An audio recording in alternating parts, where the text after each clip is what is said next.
morning, team. It's Sunday, and I, for some reason, decided that I was gonna try and do the 10K writing challenge today because, you know, why not?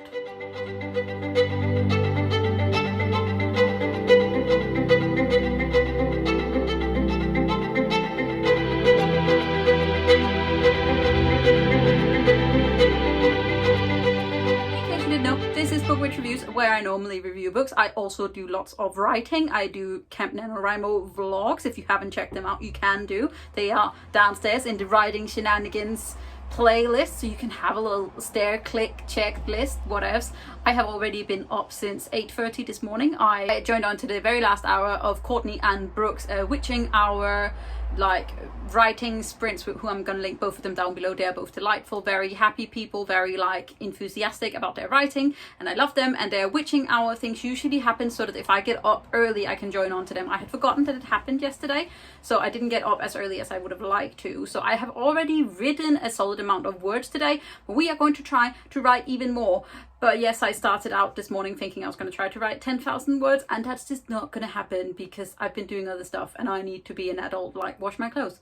So yes, new writing vlog, no, what am I doing? This is a new writing vlog challenge time. Let's see how I do it and how long this vlog is going to be.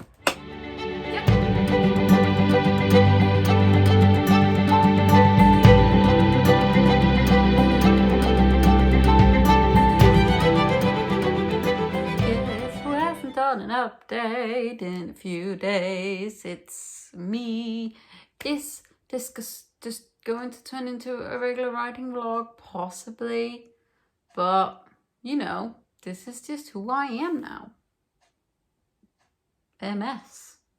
Let's, however, have a serious chat about editing writing instead of first drafting, because first drafting is easy.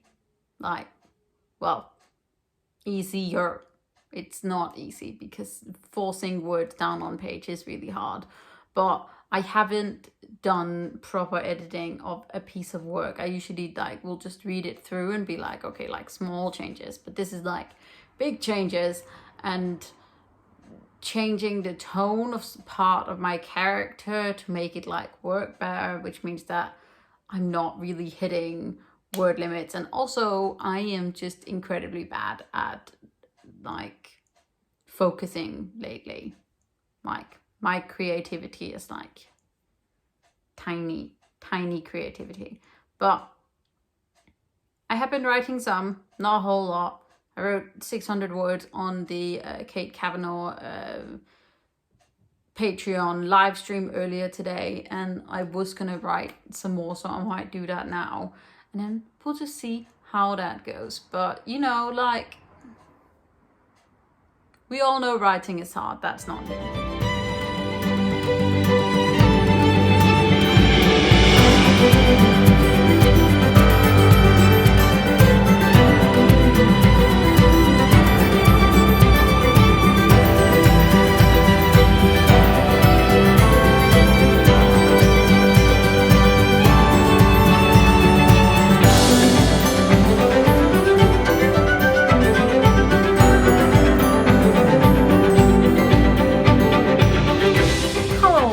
Babies, it's the 28th, as in Tuesday, as in day 28 of Camp NaNoWriMo, and I have 3 days left.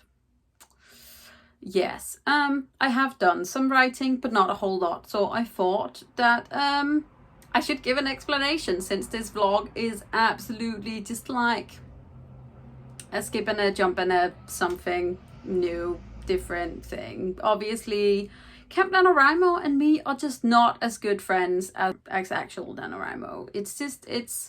There's been a lot of other stuff going on, and not just in like my life. Like, I'm just apparently having a small midlife crisis, like I mentioned in my last vlog. It has continued. It's still here, still stressing about nothing at all. But also I've been having some issues with the debate that's been going on, I think especially in the authortube community and general in the book community, about whether or not you should write outside of your own demographic. And what I mean by that is that there has been debates and articles about whether or not white people in particular should be writing from perspectives that are their own. So say that I, as a white person, wanted to write as a Latin person or a Black person. And as a disclaimer, before I get too much into this thing, because I have been thinking about it, I do not think it's okay if you as a white author is trying to pass yourself off as something else for sales. I don't think it's okay in any way if you decide to take a story from a own voice's perspective and try to pass it off as your own story.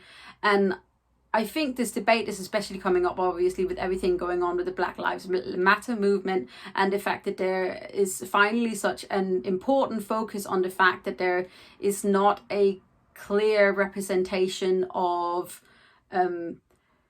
Black authors or Indigenous authors or Latinx authors or with Black women, especially in fiction or fantasy, and publishers are becoming more aware of this, or I'm sure they were aware already, but they weren't doing anything about it, which means that we have to make sure that they do something about this.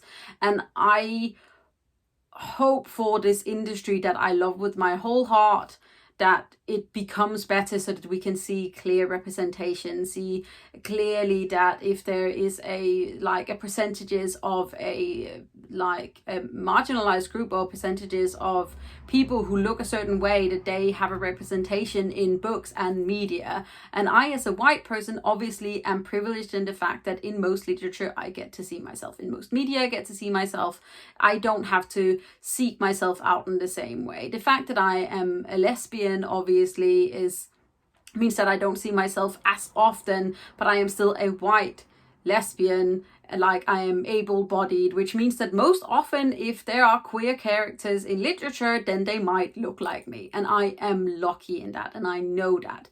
But so there has been this discussion, or I have heard it mentioned, that people are saying that you shouldn't write outside of what you know, and that goes against everything that I feel as a writer, which is why I don't think that's correct. I think that what connects us to literature and what connects us to writing is being able to take a step into someone else's shoes. So I have read and loved people who look nothing like me, and where I know that the author don't look like them either, but they have still been able to encompass the feeling of what that person felt. And by that I am not meaning realistic contemporary about coming out as a trans person, or about the real struggle of Black people or Indigenous people in the US. I would never be able to tell that story the way that they should, and they should have the right to be able to tell that story. However, I believe that I can write as anyone and as anything, especially in a fantastical setting. And so many of my characters are written as people of color, or as sometimes straight, not very often, but are pansexual or genderqueer. And I believe that I can write about those experiences because part of their experience also are feelings that I have had of love and loss and not fitting in and finding strength. And I think that I should be allowed to write that, obviously with sensitivity readers, to make sure that if I ever actually get to that point, that I can make sure that those stories are still connected to reality of how a person like that would feel in a fantastical setting. So obviously this is a rant. I felt like I needed to say it because it has been keeping me from writing, because I've been stressing about stepping on anyone's toes or like stepping over someone else, and I in no way want to silence someone else for my own story.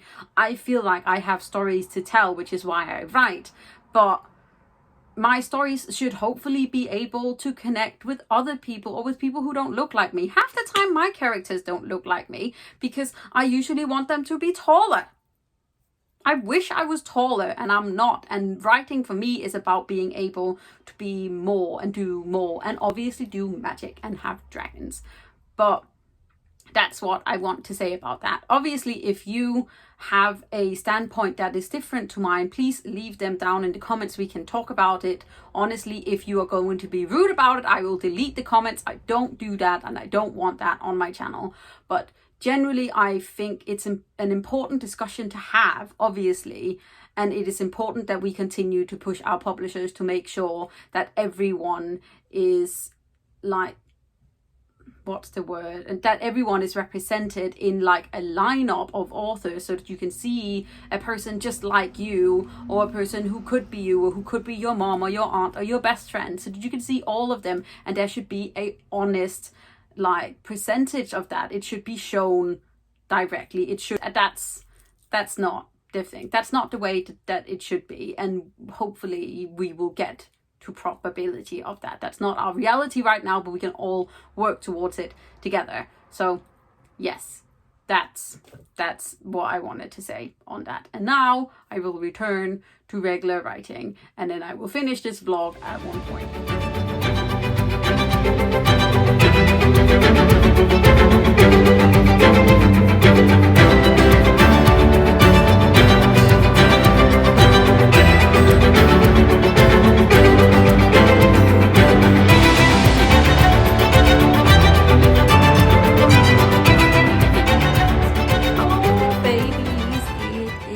The 30th. Yes. Yeah,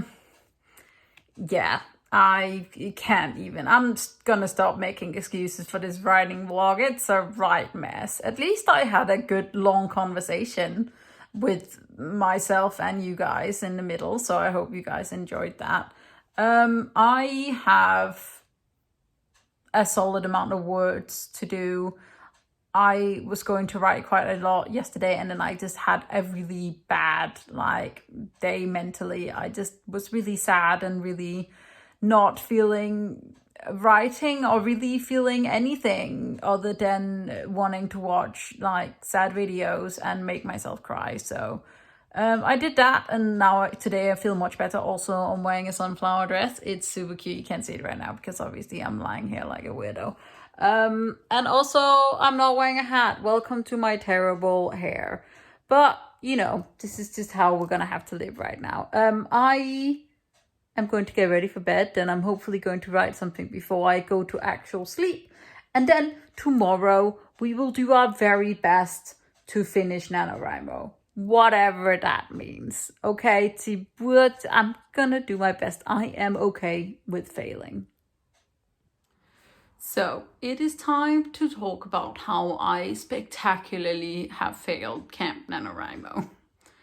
That's just, yeah, it's day 31, and I don't write today, and I needed to write like 10,000 words, and I can't make myself do it.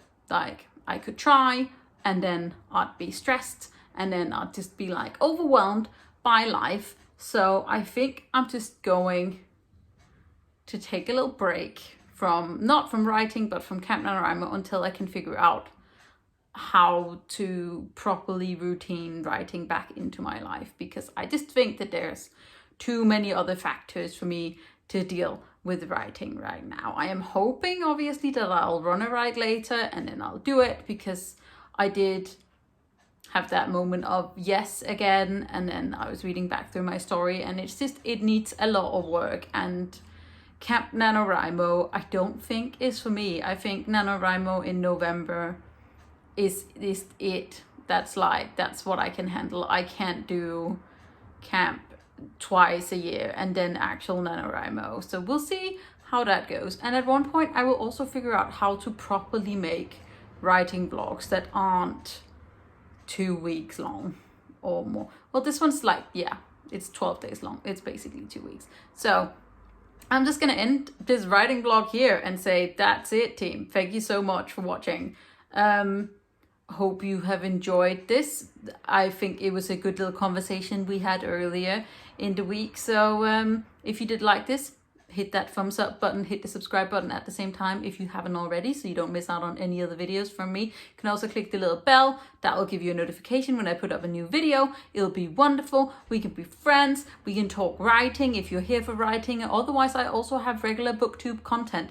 And then I will see you guys really soon with another video that may or may not explain my writing, or I can try to make a routine. We'll see what happens. Otherwise, speak to you soon, guys. Proud of you. Bye.